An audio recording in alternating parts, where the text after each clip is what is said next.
I've been a dumb artist before, just signing shit, just because they get you with the money. You gotta think, you 20 years old, these folks like, look, you got a hot song, let me give you $2 million.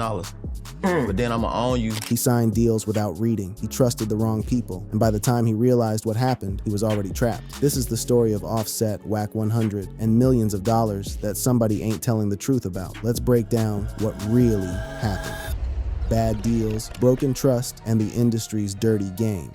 Now look, before we even get into the Wack100 and Offset situation, we gotta understand something absolutely crucial about this rap game that a lot of people don't fully comprehend. The business side of this industry is cold. And I mean ice cold, fam. Ain't nobody know that better than Offset himself, a man who has been through the trenches of the music business and came out the other side with wisdom that only experience can provide. See, a lot of y'all sitting at home might think these rappers just out here getting rich, living lavish, popping bottles, and buying foreign whips left and right, but the reality of the situation is completely different from what you see on Instagram. These labels and managers be running game on artists every single day, taking advantage of their youth, their hunger, and their dreams of making it big. When you're young and hungry, desperate to make it out your circumstances, you'll sign damn near anything they put in front of you. And when Offset sat down on Club Shay Shay, he kept it all the way real about how young artists get caught up in situations that haunt them for years. See, because at first, when I first came in the game, well, you got 2 million for me? Man, run it. Publisher, you got 5 million? Run it. Not really reading the terms, not really understanding, and then your lawyer ain't gonna tell you, your lawyer gonna tell you what you gotta do, but I feel like if you build with your lawyer, like I talk to my lawyer day to day, when I'm asking questions, and he know like, I'm gonna ask this question, and I need you to break it down into a way that I can understand, so I understand what I'm signing up to, because I've been a dumb artist before, just signing shit, just because they get you with the money. You gotta think, you 20 years old, these folks like, look, you got a hot song, let me give you $2 million.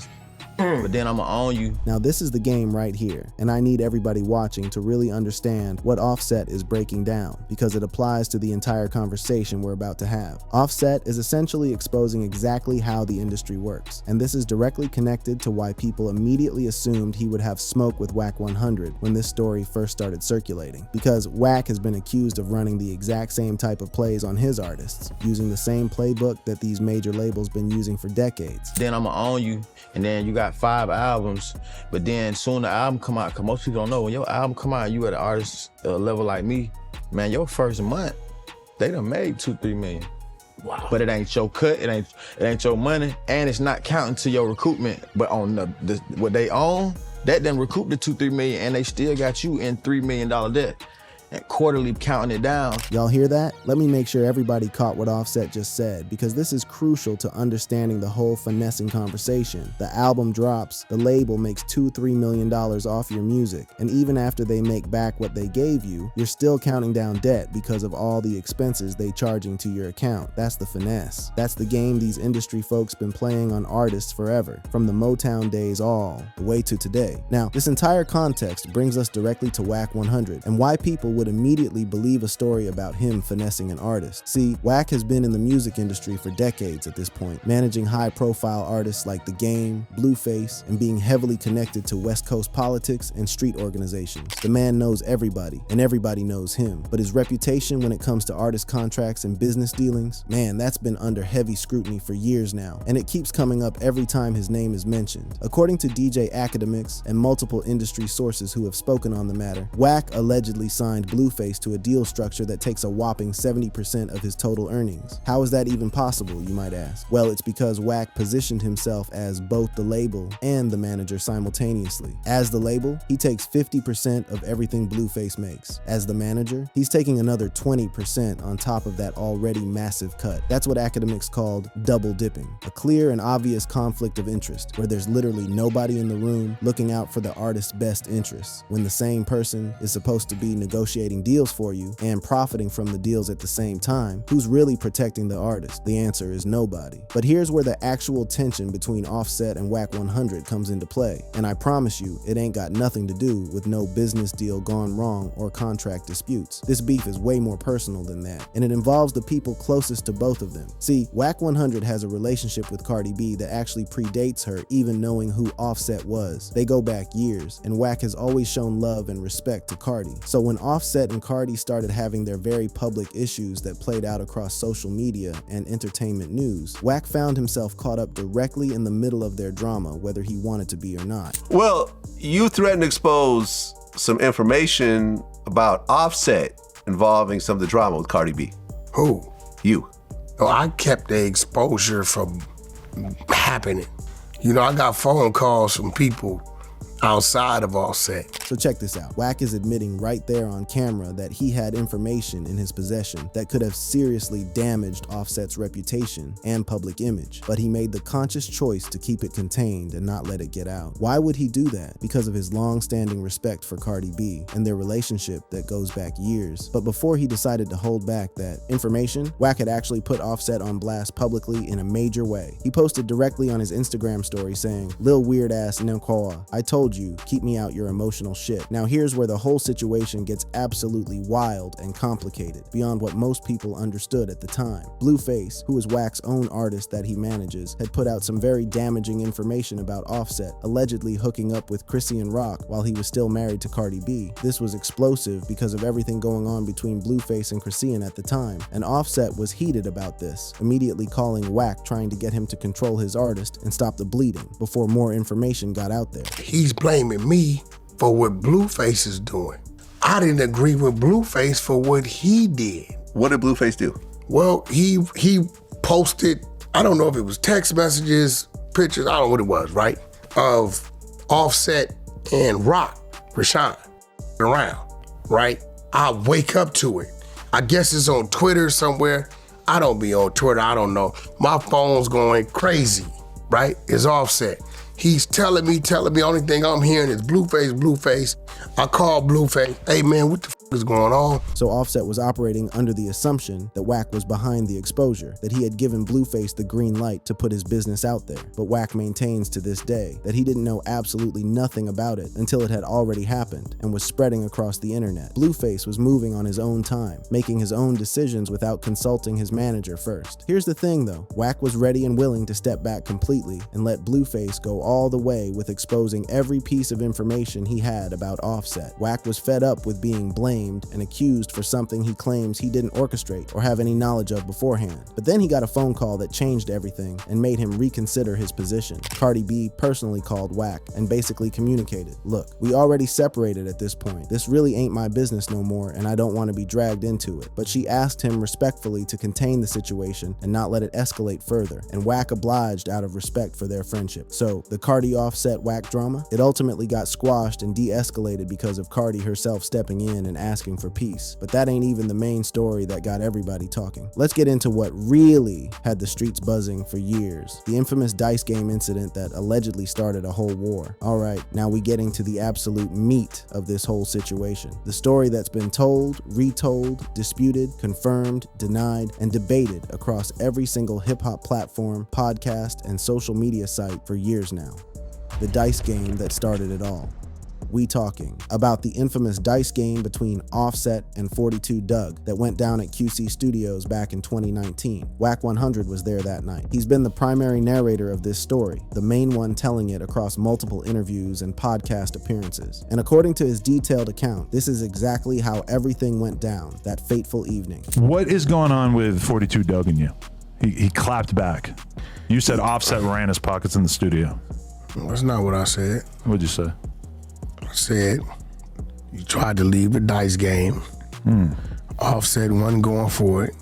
He went outside. He was walking away. See, Wack's clarifying something very important right there. He never actually said Offset straight up robbed Dugg and took his money. That's not the story he's been telling. He said Offset tried to check him for leaving the dice game prematurely when it was Offset's turn to roll the dice and he was on a hot streak. So a tap in pockets is like, I'm gonna rob you, but it's like metaphorically, I'm like figuring out if you have anything to steal. 42 Dugg had a bunch of money in both his pockets. You know, he got skinny jeans on, so both got his pockets. Offset didn't take too kind to him walking away from the dice game when it was Offset dice. He was in him 20,000. So you can't just walk away from the dice game? No. That's a violation? Let me break down exactly what Wack says happened that night in full detail, so everybody understands the sequence of events. This was 2019, specifically the last day of the Lil Baby tour that was running through Atlanta. Wack had brought Blueface out there specifically to record a song with Offset. That was the whole purpose of them being at the studio that night. He called Pierre P to open up QC Studios so they could get the session in. Now, for those who don't know dice game etiquette, that's a major violation in the streets. When somebody is on a hot streak with the dice, when they hitting their numbers and building momentum, you can't just grab your money off the floor and dip out. That's considered disrespect to the shooter and the whole game. You stay and let them finish their roll. Now here's where things escalated and got physical according to Wack's account. Now, QC Studios, that gate don't open on motion. You gotta open from inside the building. Offset jumps up and trails behind him. I come behind him. I got a few of the schoolyards with me because we on tour. Offset walks right up and Doug's walking away from him, grabs his left pocket. There's money bulging out of it. He didn't take the money out of his pocket, right? I don't know if he was attempting to take it or he was just trying to turn him around or what it was. Nevertheless, Doug ends up turning around. When he turned around, Offset fired In the face. right in the face. So according to Wack's detailed account, Offset followed Doug outside, grabbed at his pocket where the money was visibly bulging through his skinny jeans. Doug turned around to see what was happening, and Offset punched him dead in his face. Clean shot. Then Wack says he started counting to see if there would be any reaction. 1,000, 1,000, and 42 Doug didn't react at all. No swing back, no retaliation, nothing. Now here's the part that really shook everybody and changed the whole narrative of this story. When 42 Doug went on Instagram Live calling Wack a liar and denying everything happened the way Wack described, Wack did something unexpected. He pulled up the DMs, direct messages from Offset himself. So Offset says, nah, Unc is right. I gotta respect what he's saying. They go back in the building. I tell him, open the motherfucking, that's from Offset. See the date. Scroll down. Wednesday. That's Doug doing his rant. What the fuck did Offset say to me? Why this N-word lying? Oh.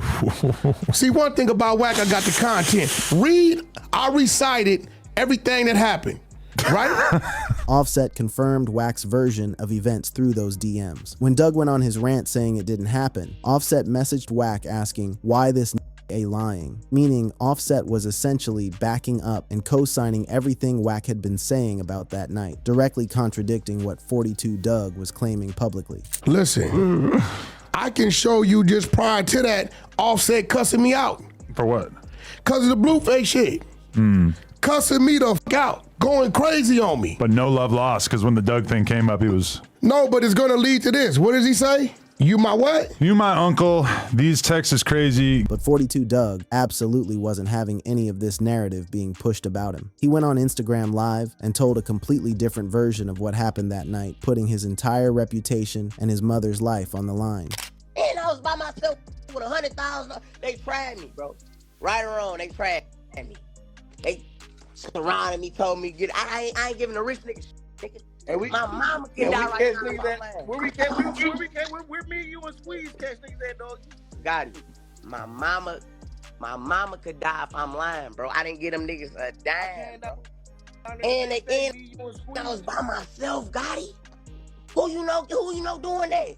Who you know leaving somewhere with 100,000 surrounded by 12 niggas pose and leave out that bitch with all his money, all his jewelry? 42. Doug put it on his mama. That's as serious as it gets in the streets. You don't invoke your mother's life unless you're telling the absolute truth. He says emphatically that he didn't give up a single dime to anybody. He walked out of that situation with all his money intact and all his jewelry still on his person. That's an incredibly bold statement to make on camera for the whole world to see. But then Doug went even further than just denying the robbery. He started alluding to some serious retaliation that allegedly happened after that night. That's a significant statement coming from academics who has known and worked with Wack for years. Even he's saying he can't fully verify everything Wack claims anymore. Now, a lot of people in the culture tried to connect all of this drama together, the business issues, the street politics, the relationship problems, everything, to explain why Migos ultimately split up as a group. People were creating conspiracy theories left and right, but Offset himself sat down and set the record completely straight on what actually caused the breakup. The aftermath. Migos split and Offset speaks his truth. When Keke Palmer asked him directly about the Migos disbanding in 2023, he kept it all the way real and honest. Migos disbanded in 2023. When did it really start to fall apart? It wasn't Obviously really, before then. I think things on the business side wasn't turning to my favor. I wanted, I got kids. You know what I mean? I got kids, a family. And I'm just getting older and more smart, paying more attention to my money, my finances, and felt like I wanted a bigger piece. Sure. Not from them, but from the business. Yeah. It wasn't about Quavo wanting to be the star. It wasn't about no female drama like people tried to fabricate with the whole Saweetie situation. It was about business, plain and simple. Offset wanted a bigger piece of what they as a group were generating together. And the business structure they were operating under wasn't allowing for that growth. He had a family to feed and he needed to see more money coming his way. Was there truth to you and Sweetie? No, man. It was a rumor, man. And I feel like it was something deeper than that for the split of me and bro. It was something deeper than that. You know what I mean? It was something deeper than that. On the Breakfast Club morning show, they broke down Offset's interview in detail and discussed how he addressed all these lingering rumors that had been floating around for years. So Sweetie is not the reason that Offset and Quavo are no longer friends, nor is she the reason that Cardi B and Offset divorced. Offset sat down with Keke Palmer on This Is Keke Palmer and talked about that rumor that has been circulating. Let's take a listen. It was something deeper than that for the split of me and bro. I don't really want to touch on, but it's something deeper than that. I think that was just like that was a thing that was a buzz that I heard. Offset even went as far as to suggest that business people were actively plotting against the group, trying to create artificial division between family members so they could maintain control. I think people was trying to tear my situation down in that situation. And You think there were business people that were plotting on you both? for sure. Yeah, and they were creating you guys, stopping you guys from being strong so that y'all couldn't go together against that. Exactly. Yeah. I would be seeing headlines and we men, so we don't play those games. We don't even know how to do that. This ties directly back to what we discussed at the beginning of this video. The industry is designed to keep artists divided and weak so they can't collectively fight against unfair deals and exploitation. Offset recognized that pattern playing out in his own career and family. One of the most emotionally heavy and vulnerable moments from any of Offset's recent interviews was when he opened up about Takeoff's tragic passing. This man has been carrying guilt inside him that he had never spoken about publicly until this conversation with Keke Palmer. When people like that pass away, especially so suddenly, it had to make you think. What did you think? You know what I'm saying? To be honest with you, I never really said this. Like, I felt like I had that, like, some responsibility was on me, because what if I didn't go solo? What if I just thugged it out with the business not being right? You know what I mean? Maybe we wouldn't even been right there or in that place, because I just know how we move when I'm around a little bit. Man, that's heavy. Let that sink in for a moment. Offset is essentially saying he feels like if he hadn't made the decision to pursue his solo career, if he had just stayed and dealt with the business issues within the group, maybe Takeoff wouldn't have been in that specific situation where he lost his life. He knows how the group moved when they were all together. He was the one who would read the room and say, "We need to get up out of here," when things felt off, and he wasn't there that night to do that. And on top of that internal guilt he was already carrying, he had to deal with people on the internet speculating and saying that he and Takeoff weren't even on good terms before he died. People who didn't know anything about their actual relationship were creating narratives that made an already painful situation even worse. So now that we've gone through absolutely everything, the industry finessing that Offset himself experienced, the Cardi B and Blueface drama that created tension with Wack, the infamous Dice Game story, the Migos split, and Offset speaking his truth on all of it. Let's bring this entire story together and address the original question. And when it came to the Dice Game story, Wack showed Offset's actual DMs confirming his version of events against what 42 Doug was claiming. Offset wasn't beefing with Wack over that story. He was actually co-signing what Wack was saying about what happened with Doug that night. Before we wrap this up, I want to leave y'all with something powerful that Offset said about hip-hop and his place in it. Despite all the drama, all the business issues, all the personal struggles, this man still believes in the culture and his role within it. So you don't believe hip-hop is declining? I don't believe so. Not while I'm in it. What the hell I look like saying it's declining right now? I'm in it. No sir. And there's way more rich black folks off of hip hop that made it ever. Right. It ain't never been no execs in the buildings like it is now. It's black execs in the buildings, like in the label buildings, making decisions more than it's ever been. and we still run the culture. That's the mentality of somebody who's been through the fire and come out the other side still standing. Offset is still in this game, still making moves, still learning from every single mistake he's made, both in business and in his personal life. And at the end of the day, that growth and resilience is what it's really all about. So that's the complete breakdown, y'all. We went through Offset's own words on predatory record deals, Wack100's detailed dice game story, 42 Doug's passionate response denying everything, the Cardi B drama that created real tension, the truth about the Migos split, and everything in between. Drop a comment below letting me know, who do you believe in this situation, Wack or Doug? And do you think the industry is still finessing artists the same way Offset described experiencing early in his career? Make sure to smash that like button if you made it this far, subscribe to the channel if you haven't already, and hit that notification bell so you don't miss our next deep dive into hip-hop drama and industry politics. Until next time, stay locked in and stay informed.